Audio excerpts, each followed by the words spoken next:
আর আজকাল সোশ্যাল মিডিয়ার যুগে ভাইরাল হওয়ার যে একটি রোগ কাজ করছে, খ্যাতি লাভের আলেম ওলামা দায়ীদেরকে ফিতনায় ফেলে দিচ্ছে। আত্মাহারিক টিভি, ওহির আলোয় উদ্ভাসিত জীবনের জন্য। বিসমিল্লাহির রহমানির রহিম, আলহামদুলিল্লাহি রাব্বিল আলামিন, ওয়াসসালাতু ওয়াসসালামু আলা রাসূলিহিল কারীম ওয়া আলা আলিহি ওয়া সাহবিহি আজমাইন ওয়া বাদ। সম্মানিত দ্বীনী ভাতৃমণ্ডলী, আল কাসিম বরাইদাই আমাদের যে দ্বীনী ভাইরা রয়েছেন আর মাশায়েখ রয়েছেন, আল্লাহ রাব্বুল আলামিনের কাছে দোয়া করি তাকাব্বালাল্লাহু মিন্না মিনকুম সালিহুল আমাল। ঈদের দ্বিতীয় দিনে আল্লাহ রাব্বুল আলামিনের কাছে দোয়া করি রমজান মাসের সিয়াম, কিয়াম, নফল, ফরজ যা কিছু আমরা করতে পেরেছি আল্লাহ যেন কবুল করেন। আর আমরা সবাই ত্রুটিপূর্ণ, আমাদের যেসব ত্রুটি ভুলভ্রান্তি হয়েছে আল্লাহ যেন মাফ করে দেন এবং সেগুলি থেকে আমাদেরকে মুক্ত হওয়ার তৌফিক দান করেন।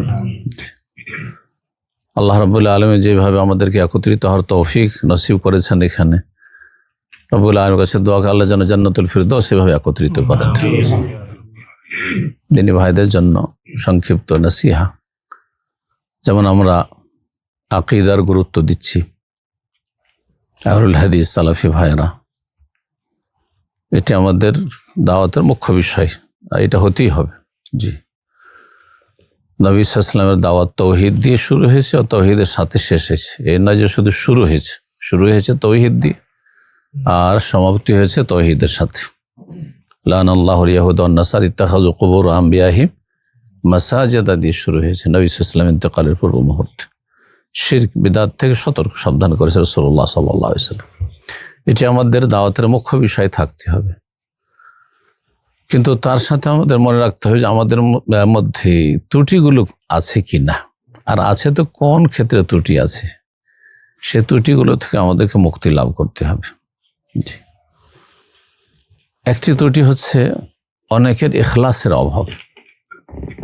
আর আজকাল সোশ্যাল মিডিয়ার যুগে ভাইরাল হওয়ার যে একটি রোগ কাজ করছে, খ্যাতি লাভের আলেম ওলামা দায়ীদেরকে ফিতনায় ফেলে দিচ্ছে। সবাই চায় একটু পরিচিতি লাভ করতে, যেভাবে হোক না কেন, এতে ইখলাস চলে যাচ্ছে। ইখলাসের বিষয়টি অত্যন্ত গুরুত্বপূর্ণ। হয়তো আপনার আকীদা ঠিক আছে, মানহাজ ঠিক আছে, কিন্তু ইখলাসে বড় অভাব রয়েছে, লিল্লাহিয়াতে অভাব রয়েছে। দুনিয়ার স্বার্থ প্রত্যেকটি ক্ষেত্রে কিছু না কিছু কাজ করছে, সেটা ভাইরাল হয় হোক, মানুষের কাছে দুনিয়ার স্বার্থ হাসিল করা হোক, যে কোনো বিষয় হোক না কেন, অথবা সংকীর্ণ চিন্তা চেতনা নিয়ে দৃষ্টিভঙ্গি নিয়ে কাজ করা হোক, আমাদের যে দ্বীনী ভ্রাতৃত্ব সেটার জায়গায় অন্য রকমের ভ্রাতৃত্ব কাজ করছে। হয়তো বিভিন্ন রকমের ভ্রাতৃত্ব, ধরেন আঞ্চলিকতা, ভাষাগত, তারপরে স্বার্থগত অথবা দলীয়, বিভিন্ন রকম কাজ করছে। এটা কিন্তু ইখলাসকে নষ্ট করে দেয়। যখন আপনার চিন্তা চেতনা সংকীর্ণ হয়ে যাবে, আপনি যেটা ইমানি ওখুয়া, ইমানি ভ্রাতৃত্ব, ইন্নামাল মুমিনুনা ইখওয়া, ইমানি ভ্রাতৃত্ব, সেখান থেকে একটু সরে যাবেন, তখন আপনার চিন্তা চেতনা সংকীর্ণ হয়ে যাবে, আপনি সীমিত দৃষ্টিভঙ্গি রাখবেন, এখানে তখন ইখলাস চলে যায়। তো ইখলাসের বিষয়টা অত্যন্ত গুরুত্বপূর্ণ। যে আমরা দেখব না যে আমাদের কে ভালো বলল, কে মন্দ বলল, আর কে সুনাম করলো, সুনাম হইল কি না, আমার স্বার্থ হাসিল হইল কি না, ইত্যাদি কোনো উদ্দেশ্য থাকবে না। উদ্দেশ্য থাকবে আমি দাওয়ার কাজ করছি, আমি শুধু আলেমদের জন্য, দায়ীদের জন্য বলছি না, আপনার সাধারণ ভাইরা যারা দায়ীদের সহযোগী মুতাআওয়ানিন, তাদেরকে বিশেষভাবে বলছি, কারণ তারা এখানে রয়েছেন। যে আপনার মূল্যায়ন হচ্ছে কিনা, হয়তো একজন দায়ীর কাছে আপনার হয়তো মূল্যায়ন নেই, আপনার এটা হচ্ছে অনুভূতি যে আমি এত কিছু করি, তারপরে তো কোনো মূল্যায়ন নেই, এমনটা যেন না থাকে। এটা কিন্তু ইখলাসের ঘাটতি। আপনার যদি মূল্যায়ন হয়, আপনার কথার মূল্য দেয়, আপনি যা বললেন তার শুনে আপনার পরামর্শ নেই, তাহলে আপনি ভাবলেন যে না ঠিক আছে, তাহলে আমি কাজ করব, আছি।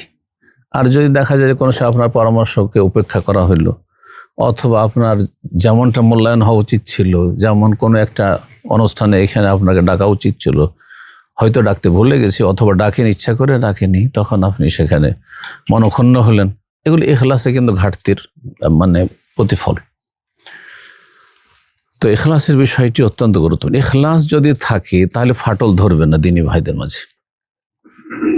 এটি একটি বড় রোগ আজকাল, যে আমাদের আকীদায় এক, মানহাজে এক, সবাই কোরআন সুন্নাহর কথা বলছি, সবাই মানহাজে সালাফের কথা বলছি, সবাই বলছি সাহাবায়ে কেরামদের বুঝকে সামনে রেখে আমাদের ইসলামকে বুঝতে হবে, এসব কথাবার্তা বলছি। কিন্তু তারপরে অন্তর্দ্বন্দ্বের শেষ নেই। ফাটলের উপর ফাটল ধরতে আছে, ভাঙন ধরতে আছে, ভাঙন ধরতে আছে। এর বিভিন্ন কারণগুলি রয়েছে। এই কারণগুলি আপনাকে নিজেই চিন্তা করতে হবে যে এর সাথে আমার আকীদা মানহাজ সবকিছুতে ঐক্য রয়েছে, কিন্তু তারপরেও মনোমালিন্য কেন, দূরত্ব কেন, অভক্তি কেন, অনীহা কেন এর সাথে দেখা সাক্ষাৎ করতে, কথা বলতে ইত্যাদি। এগুলি থেকে মুক্তি লাভ করতে হবে। এক কথায় সুসম্পর্ক কে শুধু বহাল রাখতে হবে না, সেটা আরো শক্তিশালী করতে হবে। যে অবস্থায় আছে আমাদের দ্বীনি সম্পর্ক, এই সম্পর্কটিকে আরো শক্তিশালী করতে হবে। জি, ও কোন ইবাদাল্লাহ ইখওয়ানা, হে আল্লাহর বান্দারা তোমরা ভাই ভাই হয়ে যাও, এর বাস্তবায়ন করতে হবে। সে আমার কেউ কথার মূল্য দিক, আমাকে সম্মান করুক, আমাকে ডাকুক, আমাকে খাওয়াক, আর না করুক, স্বার্থ দুনিয়ার স্বার্থ না, স্বার্থ হবে কি, ইন আজরিয়া ইল্লা আল্লাহ, আমার পারিতোষিক কার কাছে, আল্লাহ রাব্বের কাছে। এটা যেন অবশ্যই থাকে। এতে হবে কি যে সম্পর্ক ভালো থাকবে। এখানে আরেকটি কথা শুধু বলে দিই, সেটা হচ্ছে যে সম্পর্ক ভালো রাখার জন্য উপেক্ষা করতে হবে। তাগাফুল বা তাগাজি আরবিতে বলা হয়। অনেক সময় ভুল ইচ্ছা করে হয়, ইচ্ছা করে আপনার ক্ষেত্রে কেউ ভুল করলো, অথবা অনিচ্ছাকৃত ভুল হয়ে গেল, আপনি কষ্ট পেলেন, উপেক্ষা করতে হবে। হইতে পারে, মানুষ মাত্র, স্বাভাবিক হইতে পারে। অথবা ভুল বোঝার পরে যে উনি ভুল করলেন, ভুল এটাকে যেন ভুল হয়নি, ইগনোর করা, যেটাকে বলা হচ্ছে উপেক্ষা করা। জি, কিছুই হয়নি যেন, এরকম করতে হবে। মনটাকে বড় রাখতে হবে।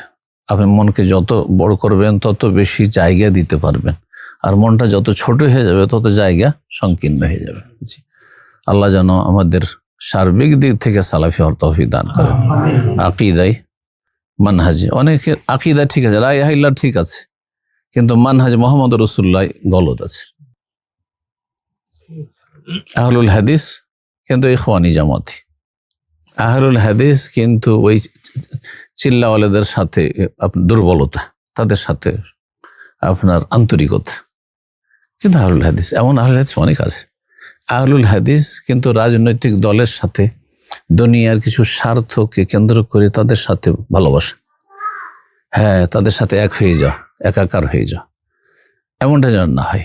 তো আকীদায় আহলে হাদিস হইতে হবে, মানহাজও আহলে হাদিস হইতে হবে, ইবাদত বন্দেগী তো আহলে হাদিস হইতে হবে। আহলে হাদিসদের এক শ্রেণীর আহলে হাদিস আছে, দাওয়ার কাজ খুব করছে, আকীদা মানহাজ এই শেষ অনেক কিছু করছে, হয়তো এগুলোর ক্ষেত্রে খুব গুরুত্ব, সামান্য ছোট ছোট সুন্নতের ক্ষেত্রে বড়ই পাবন্দি, কিন্তু গুরুত্বপূর্ণ ফরজ ইবাদত বন্দেগীর ক্ষেত্রে গাফিলতি, জামাতের ক্ষেত্রে গাফিলতি, ফজরে গাফিলতি, ফারায়েজ ওয়াজিবাতে গাফিলতি।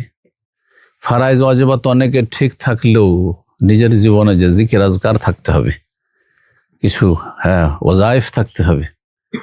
জি, ওজিফা যেটাকে বলা হয়, বেদাতিদের ওজিফা আছে, কিন্তু আপনার যদি ওজিফা না থাকে, সকাল সন্ধ্যার জিকির আজকার, ঘুমের জিকির আজকার, দৈনন্দিন জিকির আজকার ইত্যাদি, এসবগুলি পাবন্দি করতে হবে। তাজকিয়াতুন নফস আরেকটি ঘাটতি আমাদের মধ্যে রয়েছে, আত্মার পরিশুদ্ধির ক্ষেত্রে আমল কুলুব, অন্তরের আমলগুলিকে সুন্দর করার চেষ্টা করা। কালকে একজন মদিনা, একটা ছেলে মদিনা ইউনিভার্সিটি জিজ্ঞাসা করছে যে আরব শেখদের এখানে অনেকে দার্স শোনে, লেকচার শোনে, আর তারপরে কান্না করতে লাগে ছাত্র, কিন্তু আমাদের দেশে কেন আহলে হাদিসদের মধ্যে এটা কেন দেখি না? কথা সত্যি।